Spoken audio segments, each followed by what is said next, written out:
Assalamu alaikum dear students. Today we will discuss second important endocrine gland that is thyroid gland.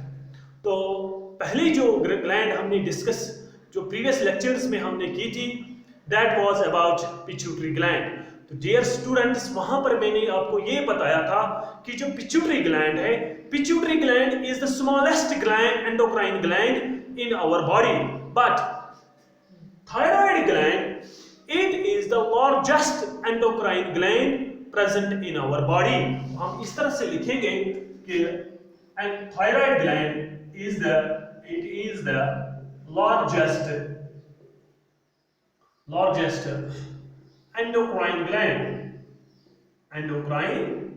gland ये सबसे बड़ी endocrine gland है हमारी body में.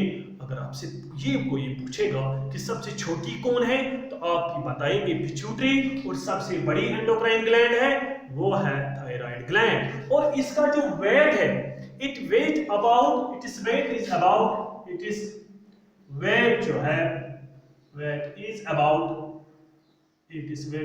25 grams. इसका वेट है वो है तकरीबन 25 ग्राम्स इसका वेट है. तो अब देखो ये जो थायराइड ग्लैंड है कि ये कहां पर लोकेटेड है, इसकी लोकेशन क्या है हमारी बॉडी में. अब देखो बेटा ये जो है नेक यहां से एक पाइप जाती है, उस पाइप को हम कहते हैं विंड पाइप और उसको कहते हैं ट्रैकिया, जो डायरेक्टली हमारे फेफड़ों में वो पाइप जो जाती है. तो इसी आप देखो यहाँ पर होती है स्वेलिंग इस ट्रैकिया पर. इस स्वेलिंग को हम कहते हैं ऑटमस एपल और इसको हम लैरिंक्स कहते हैं. इसी लैरिंक्स के नीचे जो यहाँ पर ट्रैकिया है, तो इसी ट्रैकिया के इर्द गिर्द ये थायराइड ग्लैंड यहाँ पर मौजूद है. ये जो है यहाँ पर ऑटमस एपल, ये यहाँ पर एक्चुअली स्वेलिंग होती है, यहाँ पर लैरिंक्स स्वेल होती है, तो यहाँ पर ऑटमस एपल बनता है जिसको हम वॉइस बॉक्स भी कहते हैं.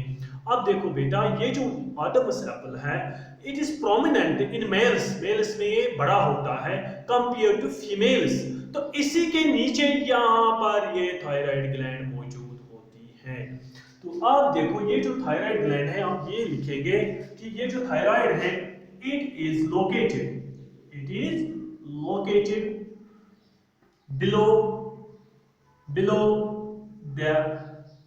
below the larynx around trachea. ठीक है, अराउंड ट्रैकिया के इर्द गिर्द. अब आप देखो ये जो ट्रैकिया है इस साइड में भी, इस साइड. अब देखो यहाँ पर आप देखो ये है थायराइड ग्लैंड. मैंने इसकी दो लोब्स बनाई हैं, ये एक लोब है, ये एक लोब है. इसे आप यहाँ पर देखो बेटा ये जो है ट्रैकिया ये इस साइड भी मतलब इस तरफ भी होती है एक लोब और इस तरफ एक लोब इसका होता है. तो देयरफॉर वी कैन से कि that the thyroid gland it is a bilobed. ये बाइलोब्ड होती है, इसकी दो लोब है, एक इस तरफ लेफ्ट साइड में और दूसरा राइट साइड में, इसके दो लोब्स होते हैं. तो देयरफॉर हम ये कहेंगे कि thyroid gland it is a bilobed endocrine gland. और ये जो दो लोब्स होते हैं, ये एक लोब है, ये एक लोब है, दे आर कनेक्टेड. ये दोनों लोब्स कनेक्टेड होते हैं by a thin flame of connective tissue. जो आपकी टेक्स्ट है बेटा उस पे यही वर्ड दिया है कि thin flame of connective tissue. तो आप देखो कि ये जो थिन फ्लेम है कनेक्टिव टिश्यू का, ये ब्रिज है जो दो लोब्स को कनेक्ट करता है. इसको हम कहते हैं इस्थामस किसको कहते हैं? ये वो फ्लैप है, ये वो कनेक्टिव टिश्यू है which connects the two lobes of thyroid gland. अब देखो ये इस तरफ एक लोब होता है, इस तरफ एक लोब, और ये दोनों लोब एक दूसरे के साथ कनेक्टेड होते हैं इस इस्थामस के मदद से. अब और एक पॉइंट यहाँ पर लिखेंगे इसके साथ साथ कि दैट ये जो है thyroid gland it is a bilobed endocrine gland. ठीक है, अब देखो आप इस तरह से it is a bilobed gland, it is a bilobed gland. ये बाइलोब्ड एंडोक्राइन ग्लैंड ये दो लोब्ड ग्लैंड है.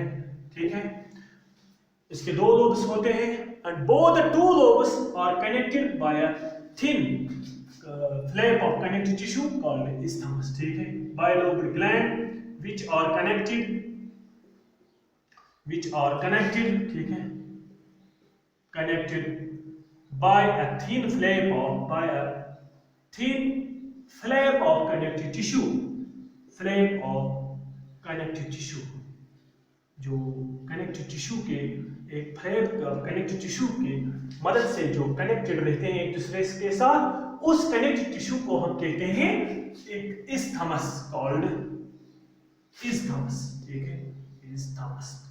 यहां पर आप ये पॉइंट याद रखो, ठीक है, क्योंकि नीट में इस तरह से क्वेश्चन आ सकता है कि that the two lobes of thyroid gland are connected by a thin flap of connective tissue called isthmus, ठीक है. आप यहाँ पर याद रखेंगे इस ब्रिज को बेटा हम isthmus कहते हैं, ठीक है. ये इसकी एक्सटर्नल मॉर्फोलॉजी जो यहाँ पर हम इसका देख रहे हैं. आप देखो यहाँ पर ये जो है लोब्स, आप देखो यहाँ पर इसके पोस्टीरियर साइड में ये है एंटीरियर, जहाँ पर हम इसको देख सकते हैं यहाँ से, बट ये जो होते हैं ये इस पर ट्रेकिया पे इसकी पोस्टीरियर सरफेस पर, ठीक है, वहां पर दो ओवल शेप्ड बॉडीज होते हैं. आप देखो इस लोब पर दो और इस लोब पर दो है, दो ओवल शेप्ड बॉडीज, और इन दो ओवल शेप्ड बॉडीज को हम कहते हैं पैराथायरॉइड ग्लैंड्स. अब आप देखो कितने हैं, ये 4 पैराथायरॉइड ग्लैंड्स हैं. इस पे दो और इस पे दो, ये पोस्टीरियर सरफेस पर थायराइड ग्लैंड पर मौजूद होते हैं. तो इन पैराथायरॉइड ग्लैंड्स को हमें अलग से पढ़ना है, ठीक है. तो यहाँ पर आप खाली याद रखो ये parathyroid glands actual Oval shaped bodies होते हैं which are present on both lobes of thyroid gland on posterior surface. इसके posterior surface पर ये मौजूद होते हैं. This is the external morphology of thyroid gland. अब देखो जब हम इस thyroid gland को अंडर इलेक्ट्रॉन माइक्रोस्कोप देखते हैं तो वहां पर हमें क्या दिखाई देगा, ठीक है. अब देखो बेटा, दिस इज द, हम इसका मतलब ये देखेंगे इलेक्ट्रॉनिक माइक्रोस्कोपिक स्ट्रक्चर, ठीक है ना. जब इसको दिखाया मतलब इसके अंडर हम देखते हैं अंडर इलेक्ट्रॉनिक माइक्रोस्कोप, तो वहां पर हम ये देखते हैं कि कुछ इसमें इस तरह से सर्कल्स नजर आएंगे. आप देखो इस तरह से सर्कल्स आपको इसमें नजर आएंगे and these circles are called follicles. इसमें वो देयरफॉर हम ये कहेंगे कि that the thyroid gland is composed of follicles. और ये जो फॉलिकल्स हैं थायराइड ग्लैंड में ये लाखों में होते हैं, लाखों में ये फॉलिकल्स होते हैं. दीज आर द फॉलिकल्स जो हमें इसमें दिखाई देते हैं अंडर माइक्रोस्कोप, ठीक है. ये फॉलिकल्स है. This is the microscopic structure of thyroid gland. देखो ये क्या है, यहाँ पर हमें जो ये सर्कल्स हैं जो हमें अंडर इलेक्ट्रॉनिक माइक्रोस्कोप देखते हैं, तो इनको हम कहते हैं फॉलिकल्स. ये सर्कल्स होते हैं. तो each follicle is composed of cells, और इन सेल्स को हम कहते हैं cuboidal cells, cuboidal epithelial cells, और इन सेल्स को हम कहते हैं फॉलिक्यूलर सेल्स. तो यहाँ पर ये एक फॉलिकल है, ये भी फॉलिकल है, ये भी फॉलिकल है, ये भी फॉलिकल है, ये भी फॉलिकल है. तो आप देखो इसके अंदर की तरफ स्पेस होती है, ठीक है, यहाँ पर भी स्पेस, यहाँ पर ये सर्कल्स होते हैं, ठीक है ना. तो इनको हम फॉलिकल्स कहते हैं. तो एंड में ये जो फॉलिकुलर सेल्स हैं which are consist of cuboidal epithelial cells, ठीक है, these cells they produce secretion. इनसे secretions निकलती हैं. तो वो जो secretion होती हैं तो वो secretion in the form of colloid होता है. ये colloidal secretion इन cells से निकलती है. And this colloidal secretion, this colloidal substance, it is made up of a protein. इसमें एक प्रोटीन होता है, उस प्रोटीन को हम कहते हैं थायरोग्लोबुलिन, ठीक है, सिंपली जिसको हम TGB भी कहते हैं, TGB प्रोटीन। और ये जो है TGB प्रोटीन और thyroglobulin, it is made up of amino acids, और इसमें एक special type of amino acid होता है जिसका नाम है tyrosine. Tyrosine tyrosine amino acid जो है वो इस थायरोग्लोबुलिन में होता है। तो in other words we can say that the thyroglobulin is made up of amino acids tyrosine. देखो यहां पर ये होता है इस कोलाइडल सबस्टेंस में। देखो फिर क्या होता है, जब आयोडीन जो हमारे टेबल साल्ट में प्रेजेंट होता है, जो हम आयोडीन खाते हैं टेबल साल्ट के साथ, तो वो आयोडीन थ्रू ब्लड यहां पर पहुंचता है, यहां पर थ्रू ट्रांसपोर्ट के जरिए वो ब्लड यहां पर कोलाइड में वहां पर पहुंचता है। फिर क्या होता है, in combination with this thyroglobulin, ये यहां पर इसके साथ मिलता है।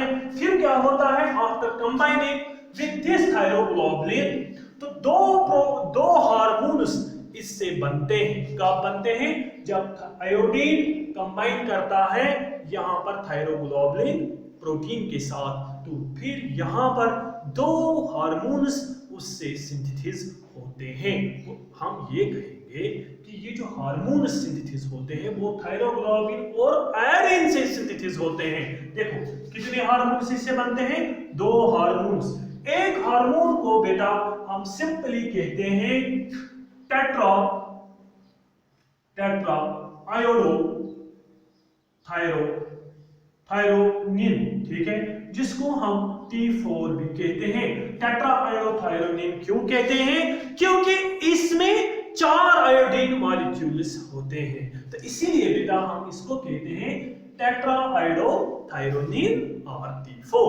और इसको हम सिंपली कहते हैं थायरोक्सिन, इसी को बेटा हम थायरोक्सिन कहते हैं। थायरोक्सिन हार्मोन ये पहला हार्मोन है जो यहां से सिंथेसिस होता है, और जो दूसरा हार्मोन है जो यहां पर बनता है इस थायरोग्लोबुलिन और आयोडीन मॉलिक्यूल से, वो है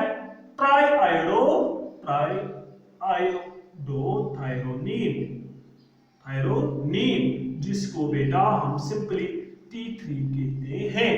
और जो कंसेंट्रेशन है थायरोक्सिन की वो बहुत ज्यादा है, ये ज्यादा बनता है, ये कम सिंथेसिस होता है। रिमेंबर, जो यहां से जो थायरोक्सिन है ये ज्यादा बनता है, और जो आयोडीन की जो कंसेंट्रेशन है वो बहुत कम है, ठीक है। तो बट ये जो है T3 it is more potent, ये इससे ज्यादा तेज है, it is more potent then thyroxine, but still हम कहते हैं कि थायरोक्सिन ही ज्यादा यहां से प्रोड्यूस होता है। तो अब यहां पर आप देखो ये ज्यादा पोटेंट है compare to this, but their functions are similar, ये सिमिलर फंक्शंस हमारी बॉडी में करते हैं। फर्क एक ही है कि इसमें खाली 3 आयोडीन मॉलिक्यूल्स होते हैं और इसमें 4 आयोडीन मॉलिक्यूल्स होते हैं। रिमेंबर दिस, ठीक है। But T3 is more potent compared to thyroxine. This is the first two hormones जो यहां से कोलाइड से बनते हैं इस थायरोग्लोबिन से, मतलब जो फॉलिकल्स के अंदर जो यहां पर होता है, तो ये दो हार्मोन्स जो इससे बनते हैं, ठीक है ना। फर्स्ट तो यहां पर आप ये याद रखें। अब देखो ये जो फॉलिकल्स है, फॉलिकल्स के बीच में आप देखो यहां से भी फॉलिकल्स है, इनके दरमियान, इन फॉलिकल्स के दरमियान कुछ सी शेप्ड सेल्स भी होते हैं। ये फॉलिकल से बेटा इस तरह से होते हैं, बहुत सारे होते हैं, और इनके दरमियान इस तरह से सी शेप्ड होते हैं फॉलिकल्स। सी शेप्ड मतलब हाफ शेप्ड, ये हाफ ही होते हैं follicles, and these C shaped follicles are called parafollicles. इनको बेटा हम कहते हैं पैराफॉलिकल्स, ठीक है। और इनको हम कहते हैं सी शेप्ड फॉलिकल्स भी इनको कहते हैं। अब क्या करते हैं ये पैराफॉलिकल्स और C shaped follicles, these C shaped follicles और parafollicles they produce a hormone. इनसे एक सिंगल हार्मोन सिंथेसिस होता है, सिक्रीट होता है, उस हार्मोन को बेटा हम कहते हैं कैल्सीटोनिन। इनको हम इसको क्या कहते हैं? कैल्सिटोनिन। अब याद रखो यहाँ पर कि फॉलिकल से दो हार्मोन सिंथेसिस होते हैं, सिक्रीट होते हैं, और ये जो पैराफॉलिकल्स हैं, सी शेप्ड फॉलिकल्स जो यहाँ पर थायराइड ग्लैंड में होते हैं, इनसे एक हार्मोन बनता है जिसको हम कहते हैं कैल्सिटोनिन। तो इस तरह से हम ये कहेंगे कि जो थायराइड ग्लैंड है इससे 3 हार्मोन सिक्रीट होते हैं, यहाँ से दो, T3 एंड T4। इसी तरह से यहाँ से कैल्सिटोनिन एक हार्मोन, 3 हार्मोन यहाँ से सिंथेसिस होते हैं। और इसी तरह से जब हम इसकी टीएस देखते हैं, इलेक्ट्रॉनिक माइक्रोस्कोपिक स्ट्रक्चर देखते हैं, तो यहाँ पर हमें ब्लड वेसल्स देखते हैं, ठीक है ना। वो यहाँ पर हम ये कहेंगे कि इट इज हाईली वेस्कुलर, ये बहुत वेस्कुलर है। यहाँ पर इस तरह से हमें कनेक्टिव टिश्यू ब्लड वेसल्स में दिखाई देते हैं under electronic microscope. And this is the TS of thyroid gland, ठीक है। अब देखो बेटा कि ये जो थायराइड ग्लैंड है कि कितने हार्मोन्स इससे सिक्रीट होते हैं, कि इससे 3 हार्मोन्स सिक्रीट होते हैं। अब हम देखेंगे कि हार्मोन्स सिक्रीट होते हैं, हार्मोन्स ऑफ थायराइड ग्लैंड लिखेंगे, ठीक है। तो हम ये कहेंगे कि इससे 3 हार्मोन सिक्रीट होते हैं थायराइड ग्लैंड से। एक हार्मोन को हम कहते हैं सिंपली T4, ठीक है, जिसको हम टेट्राआयोडोथायरोनिन कहते हैं और थायरोक्सिन कहते हैं, थायरोक्सिन, ठीक है। सिंपली आप याद रखेंगे यहाँ पर बेटा। इसी तरह से T3, ठीक है, टेट्राआयोडोथायरोनिन, और इसी तरह से तीसरा जो है कैल्सिटोनिन, जो पैराफॉलिकुलर सेल से सिक्रीट होता है। अब आप देखो जो इनकी फंक्शन है, दे परफॉर्म सिमिलर फंक्शन, इनकी एक ही, मतलब जिस तरह से ये फंक्शन करता है वही फंक्शन इसकी भी है, और जो कैल्सिटोनिन है इसकी फंक्शन अलग है, वो हम अलग से बेटा देखेंगे, ठीक है ना। अब हम देखेंगे थायरोक्सिन की क्या फंक्शन है हमारी बॉडी के अंदर, ठीक है। अब हम देखेंगे फंक्शंस ऑफ थायरोक्सिन, ठीक है, वही फंक्शन है T3 की भी, ठीक है बेटा, ये आप याद रखना। तो हम यहाँ पर लिखेंगे फंक्शंस ऑफ थायरोक्सिन, जिसको हम कहते हैं T4, ठीक है ना, और T3 की भी यही फंक्शन है, ठीक है। तो फर्स्ट फंक्शन जो ये परफॉर्म करता है हमारी बॉडी के अंदर thyroxine, that is it controls the metabolism of fats, carbohydrates and proteins। को in other words हम ये कहेंगे it controls the basal metabolic rate of in our body, कि जो basal metabolism है उसकी जो रेट जो कंट्रोल होता है वो यही थायरोक्सिन कंट्रोल करता है, बाय मतलब through acting on respiration and production of energy. जो हमारे रेस्पिरेटरी रेट है, जो ऑक्सीडेशन रेट है हमारी सेल्स के अंदर, उसको ये कंट्रोल करता है। Therefore the important function of thyroxine is that it controls the basal metabolism rate, ठीक है। First function is that it controls the basal metabolic rate, basal metabolic rate, जिसको हम सिंपली कहते हैं BMR। इसको जो कंट्रोल होता है हमारी बॉडी में वो थायरोक्सिन ही कंट्रोल करता है, ठीक है। तो सेकंड इंपॉर्टेंट फंक्शन जो है इस थायरोक्सिन की that it is essential for the normal development of central nervous system, mental faculties, जो हमारी बॉडी के जो इंटेलिजेंस है, जो IQ है, उसको भी यही कंट्रोल करता है। तो therefore हम ये कहेंगे कि it is essential for the development of central nervous system, ठीक है। तो it is essential, ठीक है, for the development of central nervous system, वो जिसमें सब कुछ आता है, जिसमें इंटेलिजेंस भी आती है।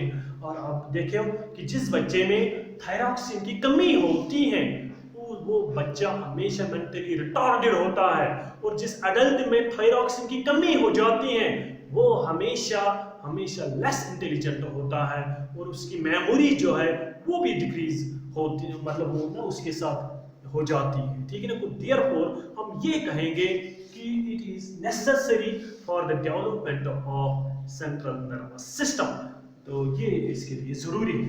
और एक फंक्शन है इसकी, ये है जो थायरॉक्सिन है, इट इज एसेंशियल और it controls the differentiation of cells. और एक फंक्शन है, it controls the differentiation of sales.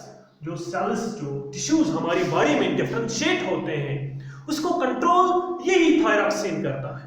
Differentiation आपने पढ़ा होगा सेल बायोलॉजी में, अब मैं यहाँ पर उसको अगर एक्सप्लेन करूंगा तो इट विल टेक टाइम, तो हमारा टाइम उसी के साथ चला जाएगा। तो बेटा आपने डिफरेंशिएटेड सेल्स पढ़े होंगे सेल बायोलॉजी में, तो यहाँ पर मैं डायरेक्टली बताऊंगा कि it is differentiation of cells is controlled by thyroxine. इसी तरह से आप देखो, और एक फंक्शन में आपको बताऊं बेटा, आपने एम्फीबियंस के बारे में सुना होगा लोअर क्लासेस में। आप वहां पर आप देखो जो फ्रॉग है, फॉर एग्जांपल फ्रॉग में आप होगा एक एम्फीबियन, ठीक है, ये एम्फीबियन है। फ्रॉग का जो लार्वा है उसको हम टैडपोल कहते हैं, टैडपोल, जो ये लार्वा होता है फ्रॉग, ठीक है ना, बच्चा, उसको हम टैडपोल कहते हैं। ये जो टैडपोल है, after some time this tadpole it is converted into adult, ठीक है। उस प्रोसेस को हम कहते हैं मेटामॉर्फोसिस, उसको हम क्या कहते हैं, मेटामॉर्फोसिस। किसको कहते हैं मेटामॉर्फोसिस? कि व्हेन द टैडपोल और लार्वा चेंजेस इनटू अडल्ट, जब ये अडल्ट में कन्वर्ट होता है, चेंज होता है, तो उस प्रोसेस को बेटा हम कहते हैं मेटामॉर्फोसिस। तो ये एम्फीबियंस में प्रोमिनेंट है, ठीक है। अब देखो यहां पर क्या होता है, ये टैडपोल और लार्वा तब कन्वर्ट होता है अडल्ट में जब थायरॉक्सिन की कंसंट्रेशन बराबर होगी बॉडी में, टैडपोल की बॉडी। अगर टैडपोल की बॉडी में ये थायरॉक्सिन कम होगा बेटा, तो अब याद रखिए यहां पर कि ये जो है टैडपोल ये कन्वर्ट नहीं होगा, कि इसकी जो मेटामॉर्फोसिस है इट विल बी डिलेड, ये डिले हो जाएगी जब थायरॉक्सिन की कमी होगी। वो देयरफॉर हम ये कहेंगे कि ये जो थायरॉक्सिन है it controls the Metamorphosis in amphibians, ठीक है, रिमेंबर दिस। हम यहां पर और एक फंक्शन बताएंगे कि थायरॉक्सिन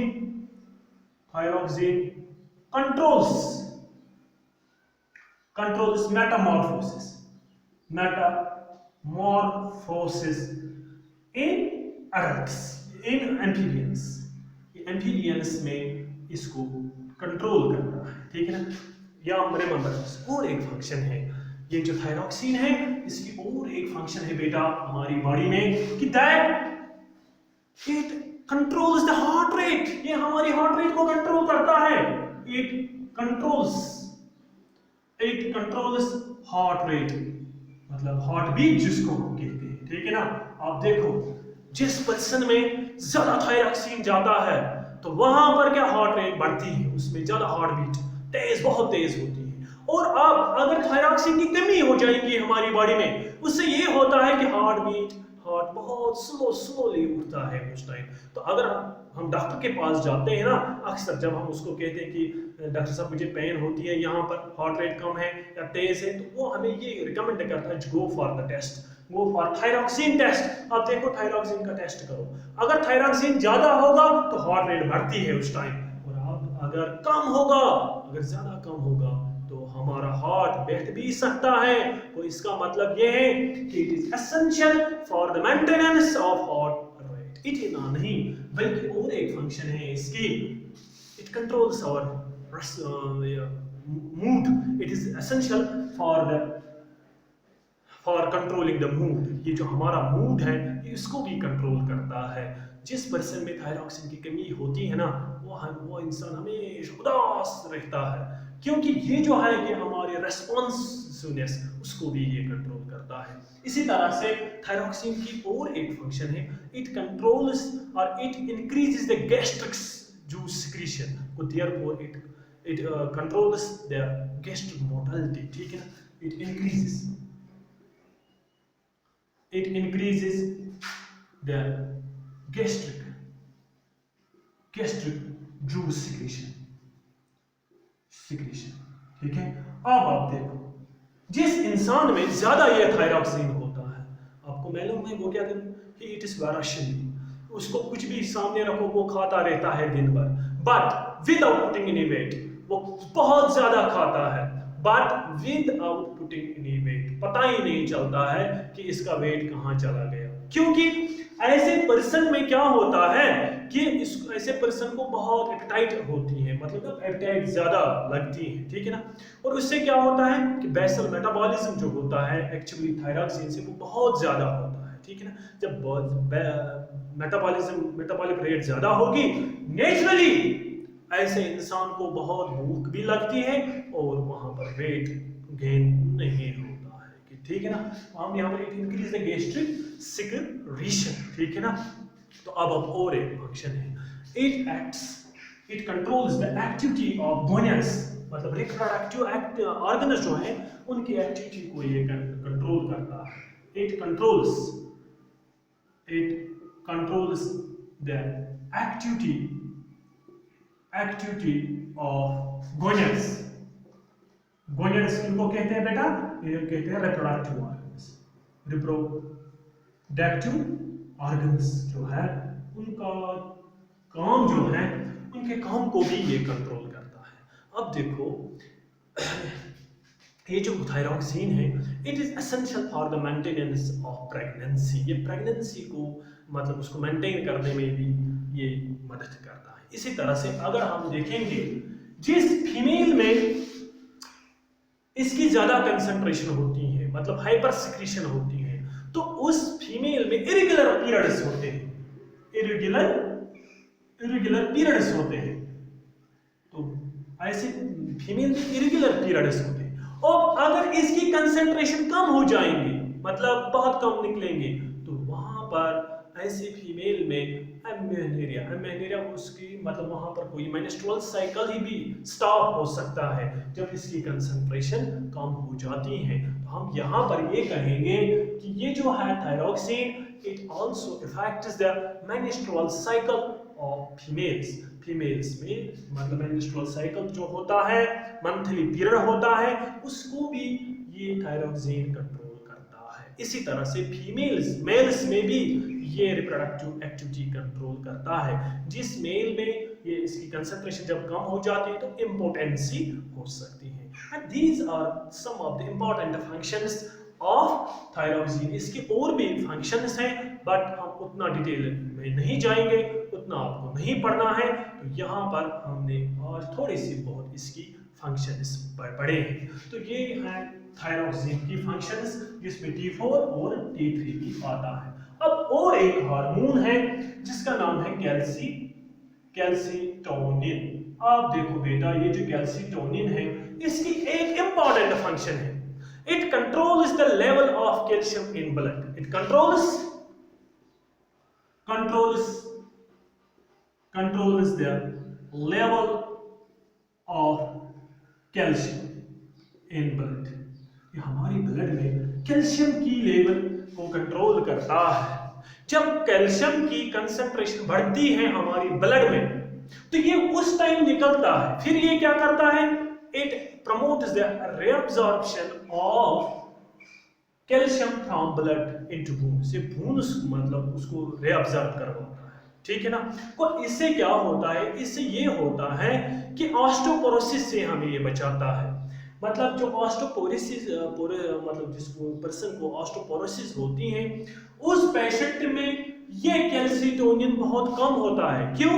जब ये इसकी कंसंट्रेशन कम हो जाती है उस टाइम क्या होता है बेटा कि ऐसे पर्सन में वहां बूंद से निकलता है वो कैल्शियम और जाता है हमारे ब्लड में। तो देयरफॉर ये जो कैल्सीटोनिन है it prevents osteoporosis. It prevents osteoporosis, ठीक है ना। तो देयरफॉर ये जो कैल्सिटोनिन है ये मेंटेन करता है कैल्शियम लेवल इन ब्लड। ये कब निकलता है कि जब कैल्शियम लेवल जो है जब ये बढ़ती है हमारी ब्लड में, तब जाके ये कैल्सिटोनिन निकलता है and it promotes the absorption of blood of calcium into bones, ठीक है ना। तो देयरफॉर ये हमें ऑस्टियोपोरोसिस से बचाता है। And these are the functions of hormones of thyroid gland.